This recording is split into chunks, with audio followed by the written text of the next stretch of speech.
সৎসঙ্গ জীবনধারা চ্যানেলের আজকের নিবেদন বাস্তব জীবনের কাহিনী অবলম্বনে ঠাকুরের অসীম দয়া। কাহিনী সূত্র ও গল্প পাঠে সঞ্জিত গায়ে। তোমরা যাকে ভাবছ মানুষ, মানুষ সেজন্য নয়, অকুলের তরি তিনি অসীম দয়াময়। তিনি হলেন দয়ার সাগর, তার অসীম করুণাধারায় সিক্ত বহু মানুষ। তার দয়ায় মানুষ পেয়েছে ছন্দহারা জীবনে সূর্যের ছোঁয়া। তিনি করুণা করেছেন আমার মতো কত না অধমকে, তার কত না কাহিনী শুনেছি আমরা। তেমনই এক অলৌকিক দয়ার কথা আজ আমি তুলে ধরব আপনাদের সামনে। এ কোনো গল্প কথা নয়, এ নয় রূপকথার কোনো কাহিনী, এ আমার বাস্তব জীবনের এক করুণ দয়ার গল্প। 24শে মার্চ 2020, সেই ঐতিহাসিক দিনের কথা হয়তো সবার মনে আছে। হ্যাঁ, সেই দিনটির কথাই আমি বলছি, যেদিন কোভিড আক্রান্ত মানুষকে বাঁচানোর জন্য প্রথম লকডাউন হয়। 21শে মার্চ সকালে আমরা বেরিয়ে পড়েছি দেওঘরের উদ্দেশ্যে, কারণ সামনে ছিল দোল উৎসব। আমি, সঙ্গে আমার বাবা, আমার স্ত্রী, আমার 6.5 বছরের কন্যা ও আমার ছোট শালিকা, এবং নতুন দীক্ষা পেয়ে দেওঘরে যেতে আগ্রহী আমার প্রতিবেশী এক মা, সঙ্গে তার 10 বছরের পুত্র। বেশ বড় সড়ো একটা দল। আমরা 21শে মার্চ সকাল 7টায় বেরিয়ে পড়লাম শিয়ালদহ স্টেশনের উদ্দেশ্যে। কত না উদ্দেশ্য নিয়ে মানুষ ঠাকুরের কাছে যায়, আমার যে কোনো উদ্দেশ্য ছিল না তা আজ আমি বলবো না। মনের অন্তরাত্মায় গোপন এক অভিলাষ নিয়ে আমিও সেদিন দেওঘরের উদ্দেশ্যে রওনা হয়েছিলাম। কি আমার গোপন উদ্দেশ্য সে প্রসঙ্গে আমি পরে আসছি। আগেই বলে রাখা ভালো, আমরা সুন্দরবনের একটা গ্রাম থেকে রওনা দিয়েছি।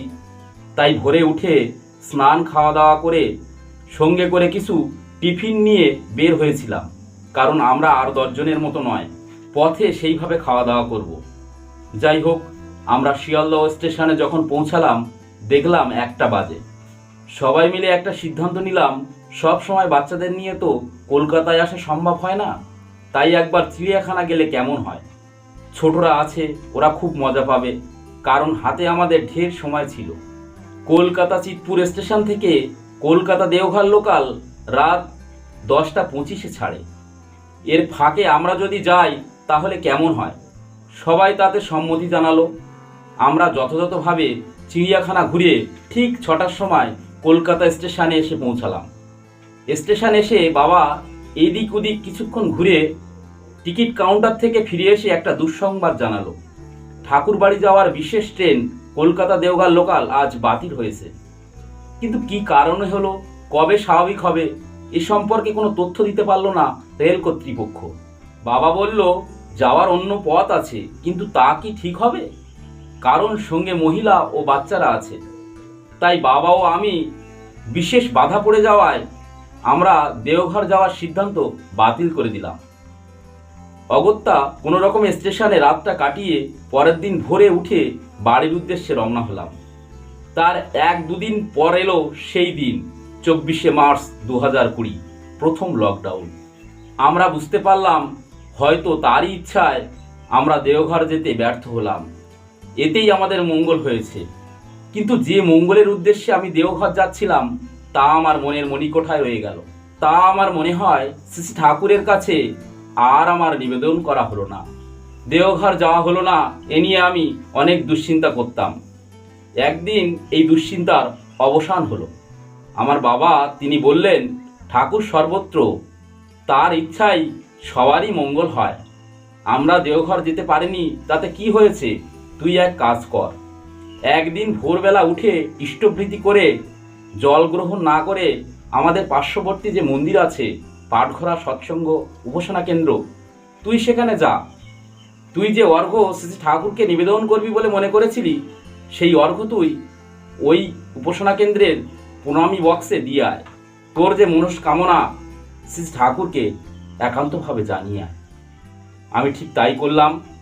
একদিন খুব ভোরে উঠে ইষ্টভৃতি করে জল গ্রহণ না করে ঠিক সেই সৎসঙ্গ উপাসনা কেন্দ্রে চলে আসি এবং সবার অজান্তে সেই অর্ঘ্য নিবেদন করে শ্রী ঠাকুরের উদ্দেশ্যে আমার সেই আকুতি নিবেদন আমি করি। সেই উদ্দেশ্যের কথা ব্যক্ত করতে আজ আমার মনে কোনো দ্বিধাবোধ নেই। আর 10 জনের মতো মধ্যবিত্ত পরিবারের সন্তান আমি। মা, বাবা, ভাই আর আমার স্ত্রী সহ 6.5 বছরের একটা কন্যা সন্তান। এক কথায় একটা সুখী পরিবার বলা যায়। সম্প্রতি মায়ের একটি আবদার ক্রমশ একটু একটু করে গভীর হয়ে উঠতে লাগলো এবং তা আমার কাছে পৌঁছে গেল। অনেকের তো দাদুভাই আছে, তার একটা দাদুভাই হলে ভালো হয়। ক্রমশ ধীরে ধীরে আমিও আমার স্ত্রীর মধ্যে এই অভিলাষের সঞ্চার হলো। কিন্তু চাইলেই তো আর সব কিছু পাওয়া যায় না। পৃথিবীতে একমাত্র তার কৃপা ছাড়া, তার ইচ্ছা ছাড়া কোনো কিছুই সম্ভব না, এই জ্ঞানটুকু আমার ছিল। 10 বছর বয়সে আমি শ্রী শ্রী ঠাকুরের সৎ দীক্ষা গ্রহণ করি। তারও অনেক আগে বাবা ও মায়ের সৎ দীক্ষা ও সুস্থয়নী হয়। আমার বয়স যখন 14 বছর, তখন আমি সুস্থয়নী নিই। জীবনের এই ক্ষুদ্র সময়ে ঠাকুরকে নিয়ে চলার সামান্য অভিজ্ঞতা আমার ছিল। যাই হোক, আমি ফিরে আসবো আমার মূল বিষয়ে। আমার আশেপাশে অনেকেরই একাধিক কন্যা সন্তান ছিল, তাতেও আমি প্রথম থেকেই ভয়ে ভয়ে ছিলাম। তারপরে দেওঘর না যাওয়া মনে একটা দ্বিধাদ্বন্দ্ব কাজ করছিল। তাই মনে যতই অভিলাষ থাকুক না কেন, সিদ্ধান্তে উপনীত হওয়ার ক্ষমতা আমার ক্রমশ ক্ষীণ হতে লাগলো। বলে রাখা ভালো, আগে থেকে আমি ঠাকুরের নাম করতাম। ধীরে ধীরে সেই নাম করার প্রবণতা আমার মধ্যে বেড়ে গেল। প্রতিদিন রাতে উঠে নাম করতাম। সেই রাতের কথা আমি আমৃত্যু কখনোই ভুলতে পারবো না। রাত তখন আনুমানিক 1টা থেকে 1:30 হবে। ঠাকুরের নাম করছি। নাম করতে করতে আমি 2টোর দিকে শুয়ে পড়লাম, ঘুমিয়ে গেলাম। তারপর আমি এক অবিশ্বাস্য স্বপ্ন দর্শন করলাম। অনেকে বলে ভোরের স্বপ্ন নাকি সত্যি হয়। তার কোনো অভিজ্ঞতা আমার আগে জানা ছিল না। আমি স্বপ্নে দেখলাম সাদা পাঞ্জাবি প্যান্ট পরে দাঁড়িয়ে আছি দেওঘরে আচার্যদেব শ্রী শ্রী দাদার সম্মুখে। তিনি তখন জীবদ্দশায় আছেন। তার ডান হাত উরুতে রেখে এক বিশেষ আসনে সে এক অপূর্ব মনমোহনময় ভঙ্গিতে বসে আছেন। আমি যেন তার আজ্ঞাবহ ভৃত্যের ন্যায় তার আজ্ঞার অপেক্ষায় দাঁড়িয়ে আছি তার অতি সন্নিকটে। যেন হাত বাড়ালেই অবলীলায় তিনি আমাকে ছুঁতে পারেন। যাই হোক, বিশেষ ভক্তদল তার সামনে বসে আছেন। একদল ভক্ত সারিবদ্ধভাবে প্রণাম নিবেদনের সঙ্গে সঙ্গে ব্যক্ত করছে তাদের মূল্যবান কথা। শ্রী শ্রী দাদা তা শ্রবণ করছেন ও তার যথাযথ উত্তর দিয়ে তাদেরকে কৃতার্থ করছেন। সে কথাগুলো কোনোটাই আমার শ্রবণগোচর হচ্ছে না। আমার এখনো মনে আছে, চুড়িদার পরিহিত একটা মা মাটিতে হাঁটু গেড়ে প্রণাম নিবেদন করে মুখ নেড়ে কী সব বললেন শ্রী শ্রী দাদাকে। দাদাও কিছু বললেন, আমি শুনতে পেলাম না। দাদা ওই মাটির দিক থেকে দৃষ্টি ঘুরিয়ে আমার চোখে চোখ রেখে আমার বাম হাতটা ওনার ডান হাত দিয়ে সজোরে চেপে ধরে ঘাড় কাত করে তিনি একটাই কথা বললেন, ছেলে হবে। এতক্ষণে শুধু একটাই কথা আমার শ্রবণে এলো। আমি স্পষ্ট শুনতে পেলাম, ছেলে হবে। সে কি অনুভূতি! আমি আনন্দে আত্মহারা হয়ে গেলাম। আমি 2-4টে শব্দ প্রয়োগ করে ভাষায় প্রকাশ করতে পারবো না। এমন এক দিব্য দর্শন ও বিরল অনুভূতির কথা যা কোনোভাবে ব্যক্ত করা সত্যি কঠিন। আমি ধড়পড় করে ঘুম থেকে উঠে আমার স্ত্রীকে জানালাম এই স্বপ্ন দর্শনের কথা। সে খুব খুশি হলো। এই দিন ভোরবেলা আমি আমার বাবাকেও জানাই। শুনে বাবা বললেন, ওই তো তোর আশীর্বাদ হয়ে গেছে, তুই নিশ্চিন্ত। শ্রী ঠাকুরের তো বলা আছে, বিপদকালে হাত ধরে যে চলার কায়দা জানিয়ে দেয় তাকেই জানিস গুরু বলে, অভয় পদে সেই তো নেয়। মানুষ যখন পথ না পায়, বিভ্রান্ত হয়, তখন তিনি পথ প্রদর্শন করেন। তিনি তো গুরু। আর আচার্যদেব শ্রী শ্রী দাদা, তিনি আমাদের প্রতীক গুরু। ঠাকুর বলেছেন তো, ইষ্টগুরু পুরুষোত্তম, প্রতীক গুরু বংশধর, রেত শরীরে সুপ্ত থেকে জ্যান্ত তিনি নিরন্তর। তিনি তো তোর হাত ধরে বললেন, দেখবি স্বপ্ন সত্যি হবে, খুব করে নাম করবি।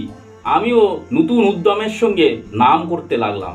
হীন হয়ে শুকিয়ে যাওয়া আশাকে কেউ যেন উৎসাহের জলধারায় সিক্ত করে দিল।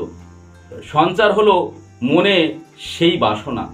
অবশেষে এলো সেই দিন, 2021 সালের 26শে আগস্ট।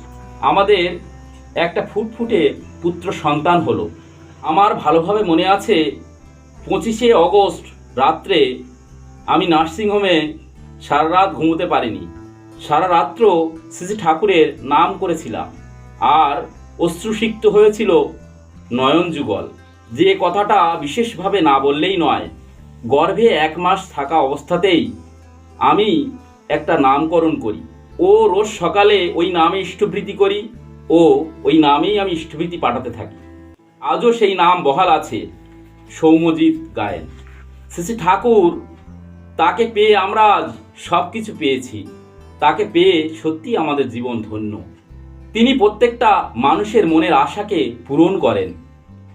আমাদের আশা ছিল আমাদের অবর্তমানে, আমাদের মৃত্যুর পরে, ঠাকুর, আমার বংশে কি তোমার গুণকীর্তন কেউ করবে না? তোমার কি নাম হবে না? এই আশাকে তিনি সত্যি তার একটা বিশেষ মান দিলেন। তাই যাকে পেলে সব পাওয়া হয়, সব জীবনের সেরা জীবন এনেছেন সেই দয়াল ঠাকুর, কে নেবি আয় তার স্মরণ। সবাইকে আমার আনন্দিত জয়গুরু।